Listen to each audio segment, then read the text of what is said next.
Hello, good morning everyone. Welcome to my YouTube channel. আমি অনু, আপনারা দেখছেন অনুপমা ব্লগ ইন ক্যানভাস।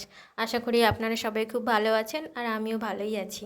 বড়োদেরকে প্রণাম এবং ছোটোদেরকে অনেকটা ভালোবাসা জানিয়ে আমি আমার ব্লগটা স্টার্ট করছি।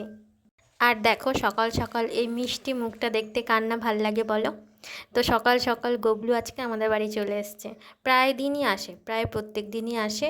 ওর ঠাম্মা নিয়ে আসে, রেখে যায়, এখানেই ঘুমায়, খায়, দায়, আবার ঘুমিয়ে পড়লে ওকে আমি বাড়িতে দিয়ে আসি। আজকেও সেরকম এসে দেখো খেলা শুরু করে দিয়েছে আর সবাই মিলে বসে গল্প করছে। আর আমাদের তালের বড়া করেছিল আগের দিন রাত্রেবেলা, তো সেটাই সবাই খাচ্ছে আর কত রকম গল্প করছে আর কি। Basically PNPC. সংসার জীবনে আমার বেশি দিন হয়নি, না বলা না শিখলে সারাদিন পর নিজের জন্য সময় বের করতে তুমি পারবে না, 1 মিনিটও পারবে না। এর এই কাজ, তার সেই কাজ, এটা করে দাও, ওটা করে দাও, কত কাকুতি মিনতি, কত ভালো করে লোকজন বলবে কাজ উদ্ধার করার জন্য। মুখের উপর যদি তুমি না বলতে পারো তাহলে তুমি দেখবে সারাদিন দিন শেষে গাধার মতো খেটেই যাচ্ছ। তো যাই হোক, এদিকে দেখো রান্নাঘরে আজকে আমাদের মেনু হচ্ছে আলু আর কাঁকরোল ভাজা, আর নিহেরে মাছ এনেছিল, নিহেরে মাছের তরকারি। আর গবলুই দেখো দুষ্টুমি করছে, কোনো কাজই করতে দিচ্ছে না। আমি না একটা উচ্ছে দিয়ে দিয়েছি, দেখি উচ্ছেটা খেলে ওর রিয়াকশানটা কেমন হয়। তো আর বাচ্চাদের সাথে থাকলে মন ভালো হয়ে যায়, মানে ওরা এত নিষ্পাপ, অত ইনোসেন্ট হয় না। মুখটাই দেখো না কি সুন্দর। আর ওই দেখো ঠাম্মা বসে আছে আর বাবা হচ্ছে হাজব্যান্ডের বাইকটা ভালো করে তেল দিয়ে মুছে আর ওপরে তুলে রাখবে, যেহেতু বাইকটা চালানোর আর লোক নেই। আবার 6 মাস পর আসবে, তখন আবার বের করবে, ওই জন্য ভালো করে মুছে তেল টেল দিয়ে রেখে দিচ্ছে সুন্দর করে। আর এই দেখো আমি ঘরে এসে চুল আঁচড়ালাম, কতটা পরিমাণে চুল উঠেছে দেখতেই পাচ্ছ। আমার মাথায় মনে অতটা চুল নেই যতটা চুল ওই দেখো ওখানে প্যাকেট ঝোলানো আছে, ওর মধ্যে চুলগুলো আমি রেখে দিই। তো দেখছি এত চুল উঠেছে, এই মাস বলবো, খুব জোর হলে 2-3 মাস এখানে আমি আছি। তো 2-3 মাসেই যদি এত চুল ওঠে তাহলে আমি সারা বছরে কি হবে, টাক পড়ে যাবে মনে হয় মাথায়। তো এই দেখো চুল টুল বেঁধে নিলাম, একটু ভাবলাম চুলটা কাটবো, কিন্তু আবার ভাবলাম 1 বছর না হলে নাকি চুল কাটতে নেই, সেই জন্য আমি আর কাটলাম না। তো স্নান টান করে এই দেখো একদম শাড়ি পরে নিলাম।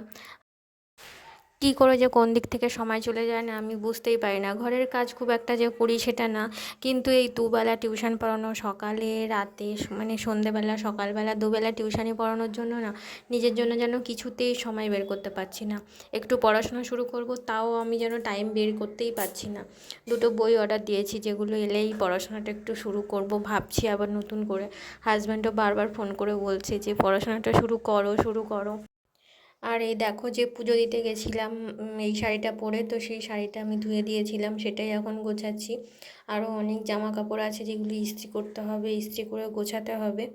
তো আমি ভাবলাম যে এইটা করতে করতে তোমাদের কিছু কমেন্টের আমি রিপ্লাই দিয়ে দিই। একজন আমাকে কমেন্ট করেছে যে দাদা ভাই কী করে। আমি অনেকবার বলেছি, সেরমভাবে আমি প্রত্যেকটা ভিডিওতে বলি না বা শো আপ করি না। তো আমার হাজব্যান্ড হচ্ছে বিএসএফের চাকরি করে। তো তারপর একজন বলেছে পড়াশোনাটা কর, শুধু ভিডিও না করে। এটা আমার একটা বান্ধবী হয়, তো বলছে পড়াশোনাটা কর শুধু ভিডিও না করে। হ্যাঁ, সেটাই ভাবছি। ওরা এখনও সবাই পড়াশোনা করছে, কেউ সংসার জীবনে এখনও পর্যন্ত ঢোকেনি। তো হ্যাঁ হ্যাঁ করব, আমিও পড়াশোনাটা শুরু করব। একজন লিখেছে তুমি কোয়ার্টারে কবে যাবে। ও মাই গড, আমার হাজব্যান্ড তো বলেই দিয়েছে কোয়ার্টারে নিয়ে যাব না, কোয়ার্টারে যাব, কোয়ার্টারে যাব, এটা নিয়ে কখনো ঘ্যান ঘ্যান করবে না। যখন সময় হবে, যদি আমি সময় সুযোগ পাই তাহলে নিয়ে যাব, না হলে নিয়ে যেতে পারবো না। তো এক কথায় উত্তর দিয়ে দিলাম, কবে যাব, আজ যাচ্ছি, কাল যাচ্ছি। আমি অনেক মানে ক্রিয়েটারকে দেখেছি আর কি, বড় বড় করে ট্যাগলাইন দেবে, আমি কবে কোয়ার্টারে যাচ্ছি, তাহলে কি আমি এবারে যাচ্ছি, তাহলে কি আমি পরের বারে যাচ্ছি। আমি একদম ক্লিয়ার করে তোমাদেরকে জানিয়ে দিচ্ছি, আমার কোয়ার্টারে যাওয়ার সম্ভাবনা খুবই কম। আমি ভাবিও না যে কোয়ার্টারে যাব, যেতে পারলে তো খুবই ভালো। আর আমি এই নিজেই পছন্দ করে এই জীবনটা বেছে নিয়েছি, তো সুতরাং আমার কারোর কাছে কিছু বলার নেই যে আমাকে কোয়ার্টারে নিয়ে চলো, নিয়ে চলো, আমার সাথে থাকো। তো এইভাবেই চলছে, আমিও এটাকেই মেনে নিয়েছি।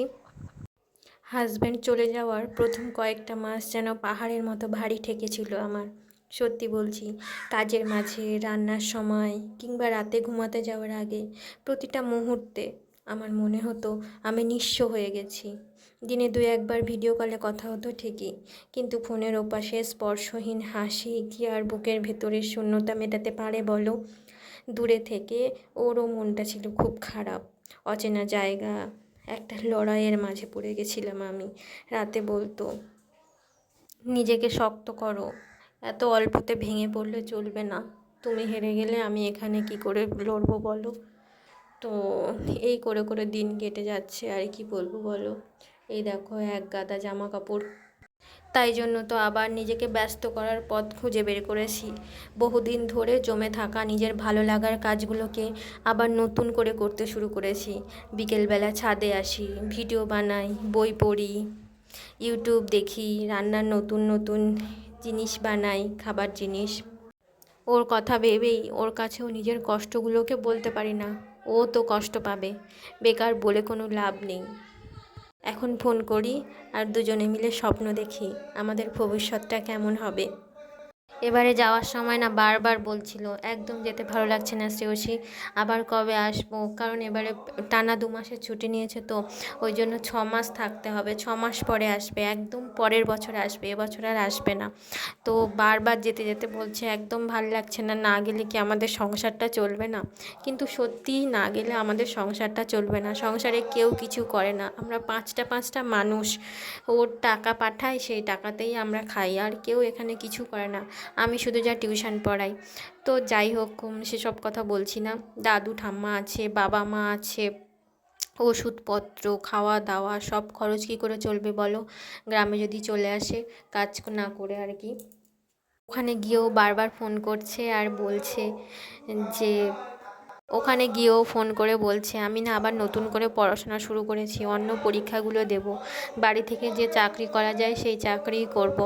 আমিও বললাম হ্যাঁ করো, কিন্তু একটা ডিউটি 6 ঘন্টা 12 ঘন্টা ডিউটি, সেই সব করে নতুন করে পড়াশোনা করে এখনকার যা কম্পিটিশান, সেই কম্পিটিশানে টিকে থাকা কি মুখের কথা বলো? ওই জন্য বারবার বলছে তুমি পড়ো, তুমি যদি চাকরিটা পাও আমি তাহলে ছেড়ে দেবো, আর আমি তো পড়ছি। তো দেখা যাক কি হয়, ভাগ্যে কি আছে। কি বলো তো, সারাদিন কাজের শেষে বা রাতে যখন 4-5টা শান্ত হয়ে যায় না, তখনই প্রিয় মানুষটার অনুভূতি সবচেয়ে বেশি মনে আসে।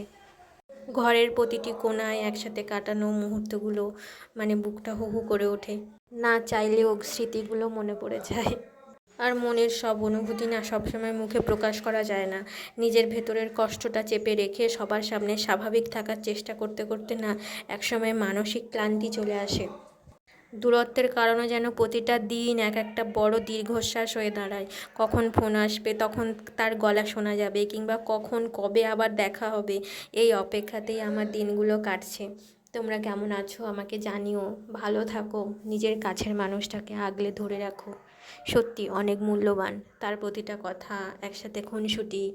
তো টাটা, গুড নাইট।